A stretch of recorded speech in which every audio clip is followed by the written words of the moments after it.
Quisiera hablar hoy de la palabra de Dios. La palabra de Dios es un concepto que abarca muchos aspectos, pero quería centrarme básicamente en la Biblia. Como cristianos y como cristianas en el siglo XXI, la pregunta es, ¿somos capaces de coger una Biblia en nuestras manos y decir, esto es la palabra de Dios? ¿Qué implica esto?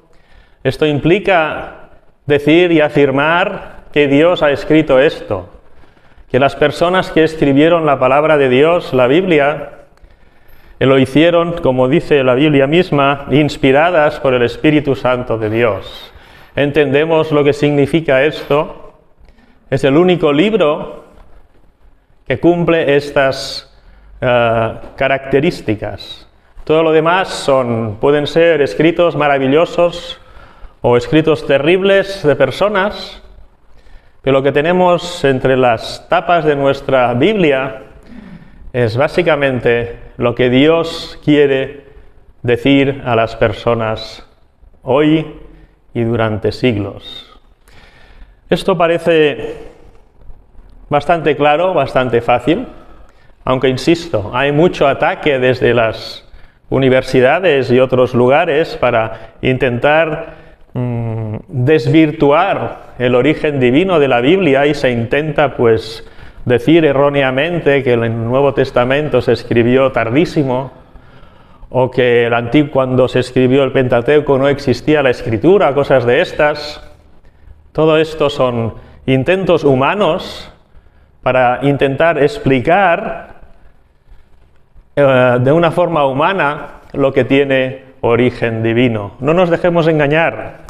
A veces hay personas muy persuasivas y con muchos títulos que hablan así como si se tratara de tradiciones que durante los siglos se iban hablando y alguien un día los escribió.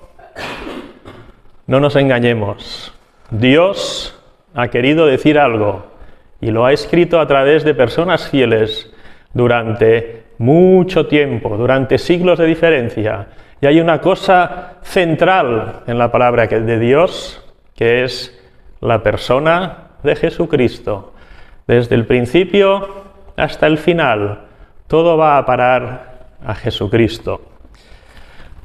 Veamos qué dice la palabra misma sobre ella, por así decirlo. El Salmo 119, versículo 105, dice: lámpara es a mis pies tu palabra y lumbrera a mi camino.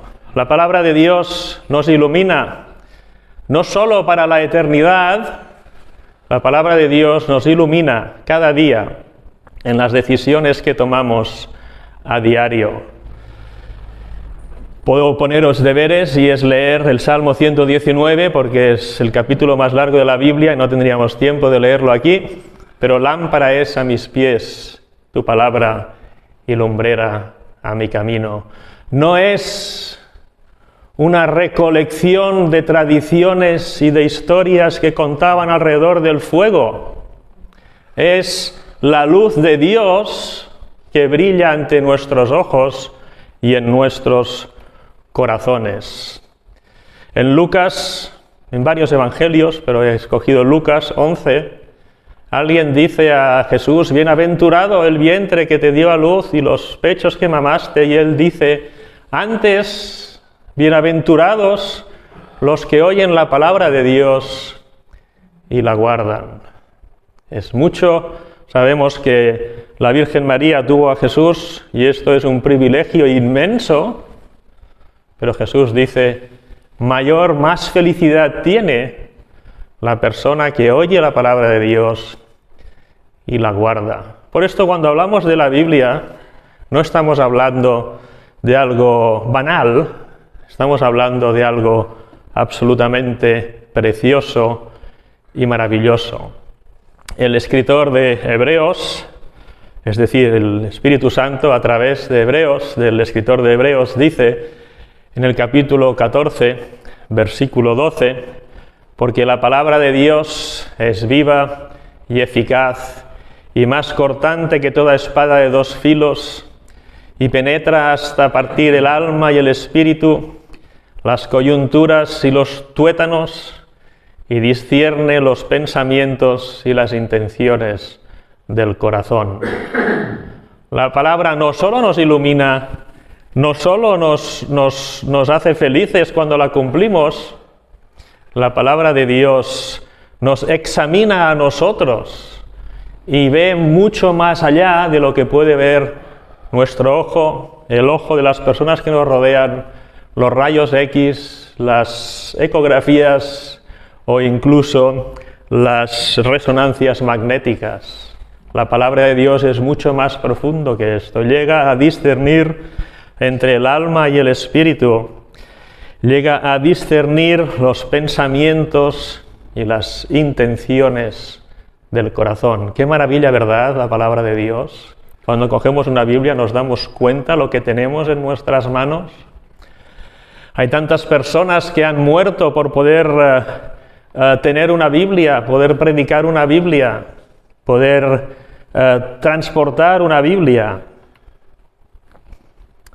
Y entonces, convencidos ya de la grandeza y la maravilla de tener la palabra de Dios en nuestras manos, la abrimos, leemos el Nuevo Testamento y decimos, interesante, me está hablando de la obra de Dios para mí, para mis tiempos. Me está hablando de la salvación de Dios, descubre el misterio de la salvación de Dios para toda la humanidad, no esas famosas palabras de Juan mirando a Jesús, he aquí el Cordero de Dios que quita el pecado del mundo. Por fin, después de miles de años, los eruditos de la Biblia podían entender por qué Dios era misericordioso y por qué Dios salva por la fe. Pero entonces, cuando ya hemos leído el Nuevo Testamento, nos viene la curiosidad y leemos el Antiguo Testamento. Génesis tiene unas historias muy bonitas, pero tiene algunas cosas que tal vez nos choquen, y luego viene una serie de instrucciones y leyes para el pueblo de Israel, y decimos, ¿y con esto qué hago? ¿Qué hago con todas las leyes del Antiguo Testamento? ¿Tengo que cumplir esto? A veces escogemos algunas. Hay que hacer esto, hay que hacer aquello porque lo dice Éxodo 6:14. Hay que hacer aquello, pero al lado de lo que hemos escogido dice, si encuentras a alguien haciendo adulterio, lo apedreas y lo matas. ¿Vamos a hacer esto también hoy? Al lado de una ley que a lo mejor nos gusta y la imponemos a nuestros compañeros de la iglesia, hay otra ley que dice no comerás gambas, y a todo el mundo le gusta el marisco, ¿verdad? Bueno, no a todo el mundo, pero a mucha gente le gusta el marisco. No se podía tocar piel de cerdo, ni siquiera de un cerdo muerto, por ejemplo. Todos estos deportistas que hacen deporte con guantes de piel de cerdo. ¿Está permitido esto hoy en día? ¿O no está permitido? ¿Qué hacemos con el Antiguo Testamento? Hemos dicho que, como dice más adelante, ¿no?, como dice Timoteo, bueno, lo dice Pablo escribiendo a Timoteo, capítulo 3, versículos 16 y 17, no dice el Nuevo Testamento es, sino que dice toda la Escritura, incluye el Antiguo Testamento, toda la Escritura es inspirada por Dios y útil para enseñar, para redarguir, para corregir, para instruir en justicia, a fin de que el hombre de Dios sea perfecto, enteramente preparado para toda buena obra. La persona que sirve a Dios, ¿no?, esté perfectamente preparada para toda buena obra. Esto incluye el Antiguo Testamento, pero volvemos a aquello, ¿no? ¿Qué hacemos con todas estas leyes que es imposible aplicar hoy? El Nuevo Testamento nos da algunas pistas, ¿no? Sobre la comida, por ejemplo, había que comer la carne de ciertos animales, etcétera, etcétera. Y en el Nuevo Testamento nos dice de lo que hay en la carnicería come de todo sin preguntar nada. Incluso lo ofrecido a los dioses, a los ídolos, dice el escritor, dice, los ídolos no son nada, por lo tanto puedes comer tranquilamente la carne ofrecida a los ídolos. Por lo tanto, el tema comida queda claro que no vamos a tener que cumplirlo, ¿no? El día de reposo, hay algún lugar en el Nuevo Testamento que nos habla de algunos respetan un día y celebran otro día, incluso el día de reposo, y dice, para nosotros, en Jesús, todos los días son iguales, que nadie os juzgue por guardar un día o por no guardarlo.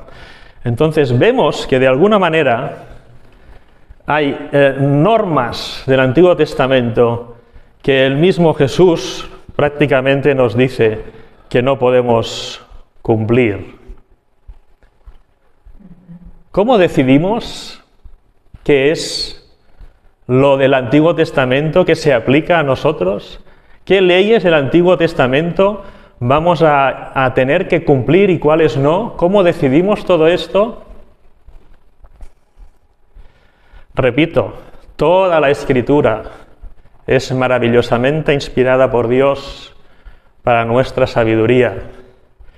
Veamos qué dice Gálatas, por ejemplo, la epístola a los Gálatas, capítulo 3, versículos 24 al 26, de manera que la ley ha sido nuestro ayo, es decir, como un cuidador, alguien que nos cuida, un tutor, una tutora, a falta de padres casi, ¿no? O un instructor que nos lleva a Cristo, a fin de que fuésemos justificados por la fe. Pero venida la fe, ya no estamos bajo ayo, pues todos sois hijos de Dios por la fe en Cristo Jesús. Palabras contundentes a las cuales creo que se les da poca importancia. Dios nos está diciendo aquí que toda la ley entera sirve para que conozcamos a Cristo. Una vez que conocemos a Cristo, ya no estamos bajo la ley en absoluto. No podemos estar bajo la ley a medias. El primer mandamiento lo cumplimos, el segundo no, el tercero sí, el cuarto no, el quinto sí, el sexto no, etc. Las leyes sobre las conductas con los vecinos las cumplimos. Las leyes de los sacrificios no, porque no podemos sacrificar bichos por aquí y por allá. La ley es nuestro maestro, nos lleva a Cristo. ¿Y qué dice? Venida la fe, es decir, cuando conocemos a Jesús, el maestro, el ayo, ¿quién es el ayo? No es el ajo, no, el ayo es la ley. Todo esto ya no está sobre nuestras conciencias. Tenemos, y repito, como cristianos, la tendencia de escoger cosas del Antiguo Testamento que esto hay que cumplirlo. Y otras cosas, obviamente, no se pueden cumplir ni para atrás. Porque todos sois, ¿no? Sois hijos de Dios, no por la ley, sino por la fe en Cristo Jesús. Romanos 10:4 insiste en el tema, porque el fin de la ley es Cristo, para justicia a todo aquel que cree. ¿Quién es el que cree? La persona que tiene fe. Hemos visto, pues, que no podemos cumplir algunas cosas del Antiguo Testamento. ¿Qué haremos con el Antiguo Testamento?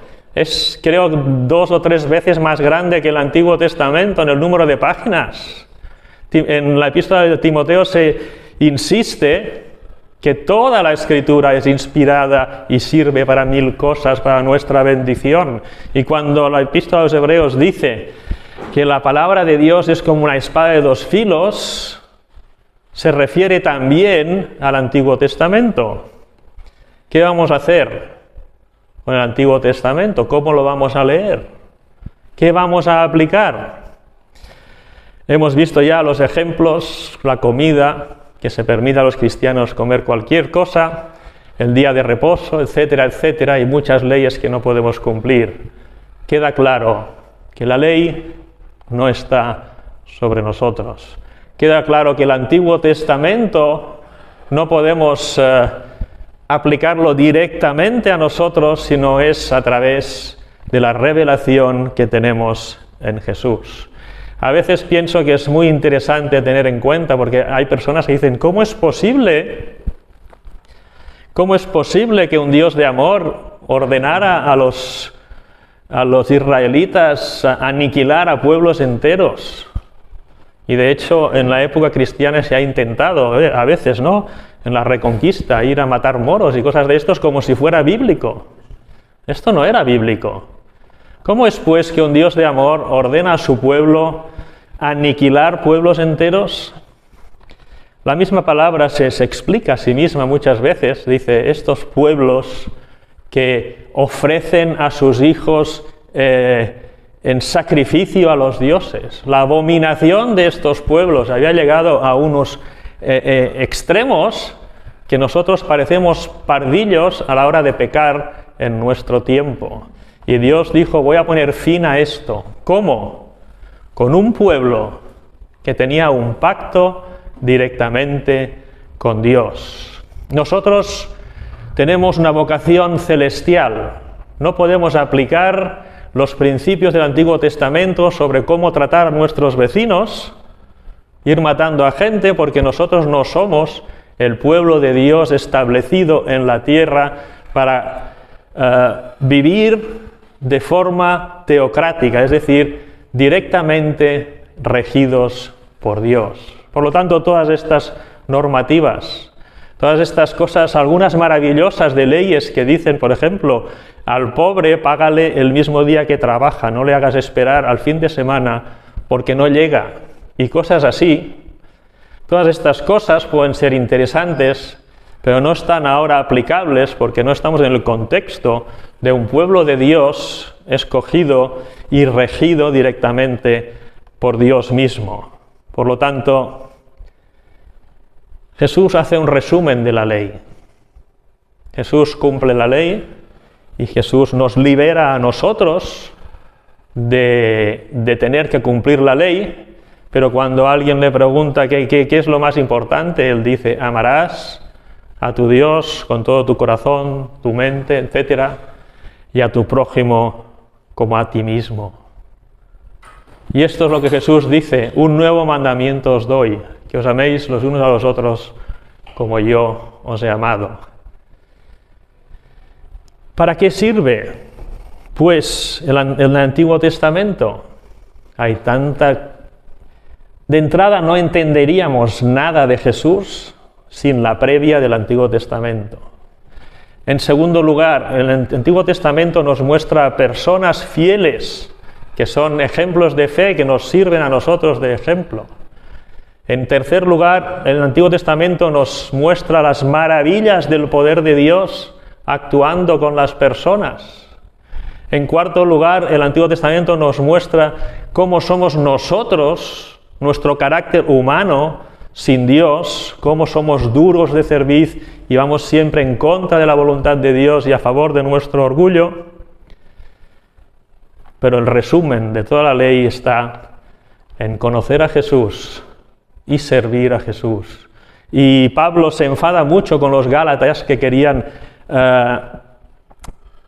servir a Jesús, pero cumplir la ley. Les dice, ¿pero qué hacéis? Jesús os ha liberado de todo esto. ¿Qué podemos hacer, pues, con la palabra de Dios? Es maravillosa. Desde la página 1, Génesis, hasta la página 1000 y pico, final de Apocalipsis.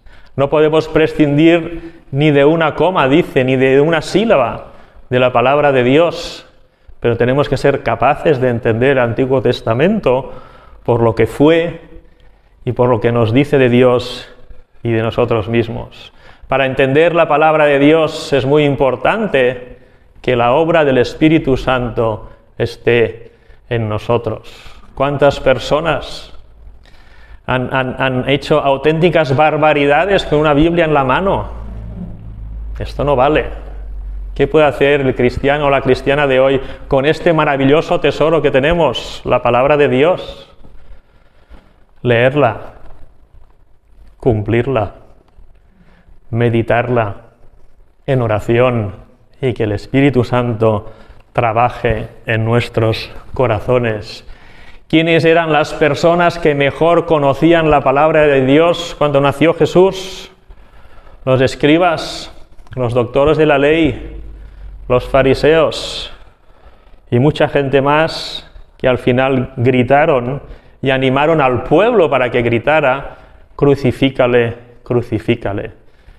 Conocer la Biblia sin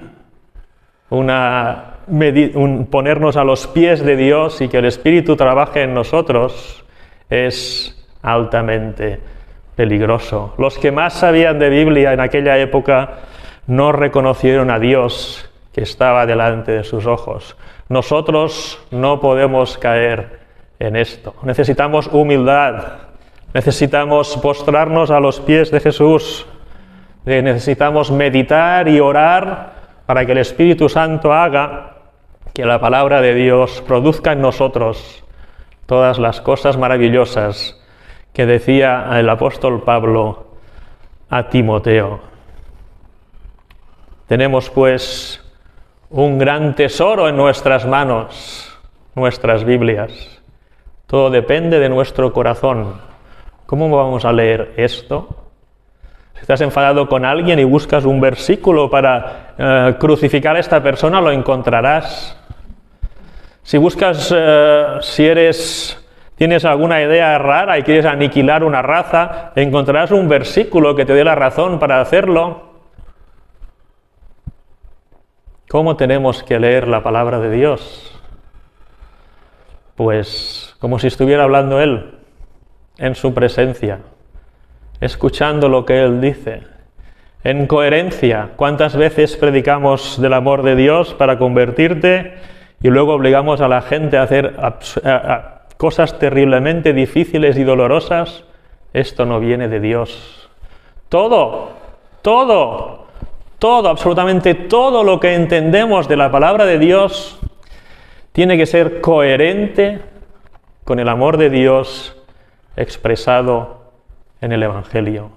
Y esto se puede aprender de memoria, pero acabaremos crucificando a Jesús.